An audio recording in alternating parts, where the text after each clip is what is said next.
Asalaamu calaykum waraxmatullaahi wabarakaatu. Maanta waxaan ka hadlaynaa qaabka YouTube-ka subscribe-ka loo qorsado ama dadka YouTuber-yaasha ah qaabkay subscribe-ka u qarsadaan.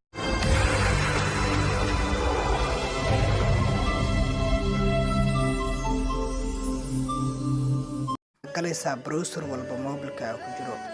Ana badanaa browser-ka isticmaalo waa browser-ka la dhaho Chrome.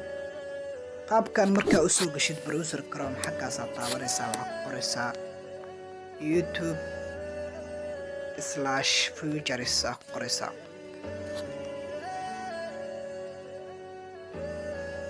Markuu qaabkan kuu soo baxo linkiga koowaad ku soo qabta oo ku qoran YouTube/futures ku dhufanaysaa.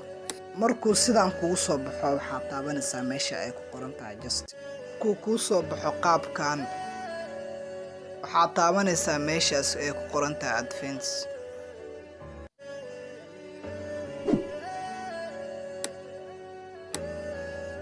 Markaas hoos ayaa u baxaysaa.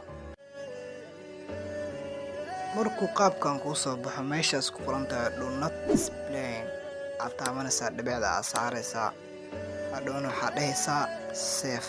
Qaabkaas ayaa loo qarsadaa YouTube-ka subscribe-ka ama sidaas ayaa loo qarsadaa.